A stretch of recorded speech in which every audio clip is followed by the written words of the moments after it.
Kita lanjutkan hadis 34, al-hadits ar-rabi' wa thalathun an Abi Abdurrahman rahimahullahu qala. Ini maksudnya Abu Abdurrahman As-Sulami, periwayat ilmu qiraat yang sampai kepada kita.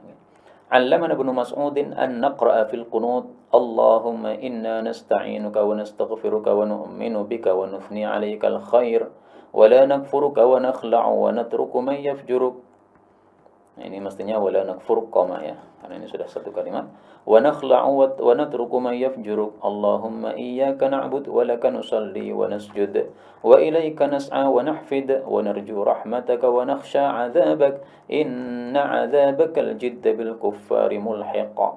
Ini boleh dibaca mulhiq, boleh juga mulhaq ya.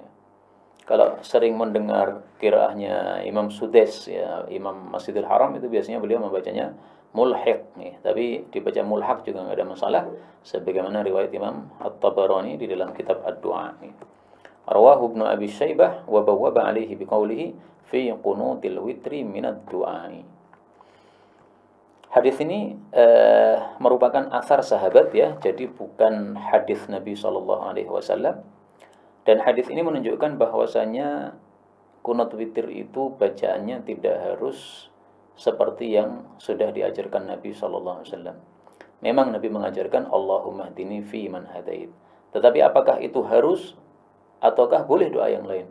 Nah, faham ulama salaf, para sahabat menunjukkan bahwa qunut witir doanya boleh yang lain. Sehingga kita doakan misalnya ada suatu masalah Habib Rizik sekarang misalnya dalam persidangan. Nah, dalam qunut witir setelah kita membaca Allahumma hdini fi man hadait, bisa ditambahkan doa untuk beliau Habib Rizik Syihab. Demikian juga untuk seluruh kaum muslimin yang dizalimi. Nah, maka bisa kita tambahkan doa-doa di dalam qunut witir kita.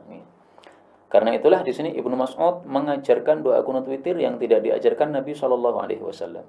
Ya Allah, sesungguhnya kami minta tolong kepada Engkau dan minta ampun kepada Engkau.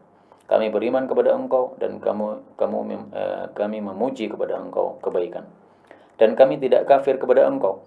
Dan kami mencabut dan meninggalkan siapapun orang yang durhaka kepada Engkau. Maksudnya berlepas diri ya. Dicabut artinya apa? Berlepas diri. Ya Allah, hanya kepadamu kami menyembah dan hanya kepada Engkau kami salat dan sujud.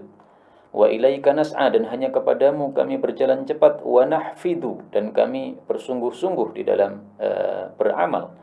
Sebenarnya sama ya antara nas'a wa nahfid itu, yaitu berjalan cepat ya. Yang dimaksud adalah bersungguh-sungguh di dalam beramal saleh, sehingga tidak berlamban-lamban, tidak bermalas-malasan sebagaimana orang-orang munafik. Dan kami berharap pada rahmatmu dan kami takut kepada azabmu. Sesungguhnya azabmu yang sungguh-sungguh itu terhadap orang-orang kafir itu mulhiq, itu pasti akan mengenai mereka ya, atau akan menyusul mereka.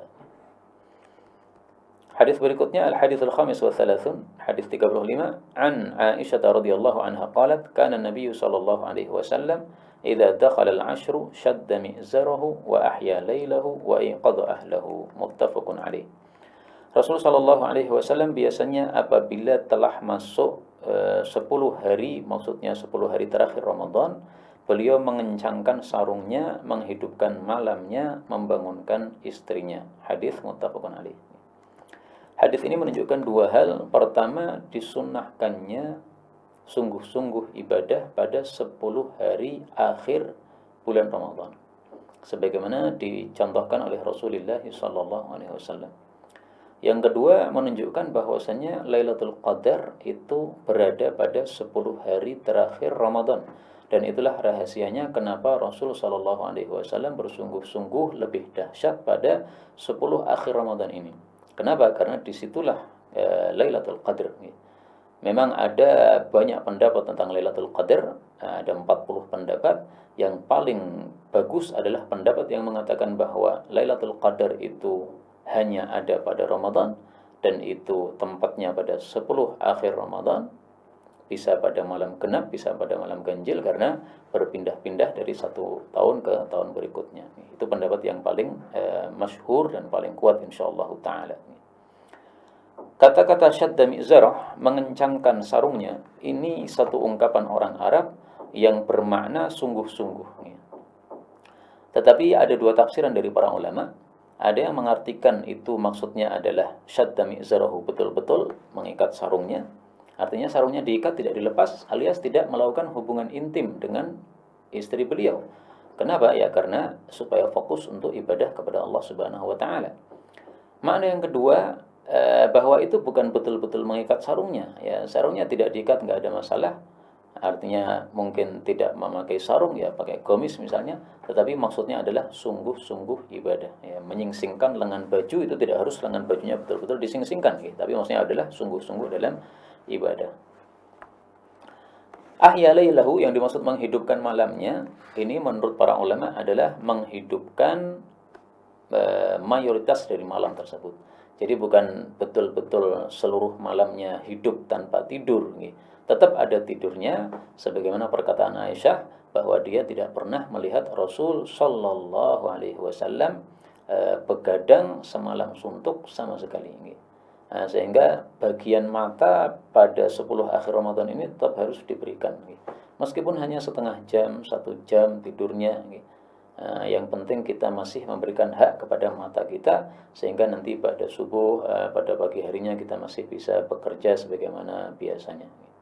Yang dimaksud ahya, menghidupkan, ini adalah menghidupkan dengan ibadah kepada Allah Subhanahu wa taala.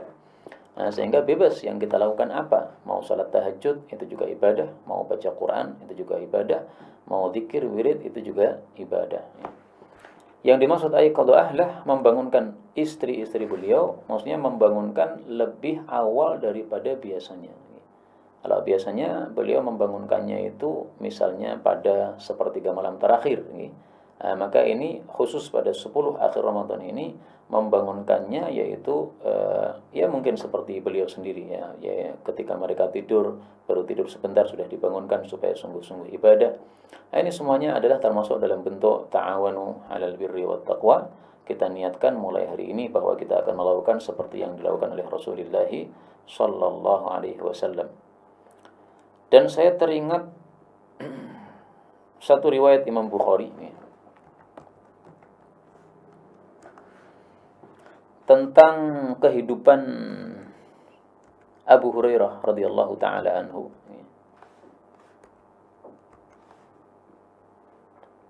Bahwa Abu Hurairah radhiyallahu anhu bersama istrinya, bersama budaknya, itu setiap harinya menghidupkan malam dibagi 3. Jadi misalnya sepertiga malam pertama Abu Hurairah bangun salat tahajud, kemudian sepertiga malam berikutnya istrinya dibangunkan untuk tahajud, kemudian pada sepertiga malam berikutnya dibangunkan budaknya untuk tahajud. Jadi dari Isya sampai subuh di rumahnya itu selalu ada yang tahajud, tetapi dibagi 3 orang. Ini sahih di dalam Sahihul Bukhari.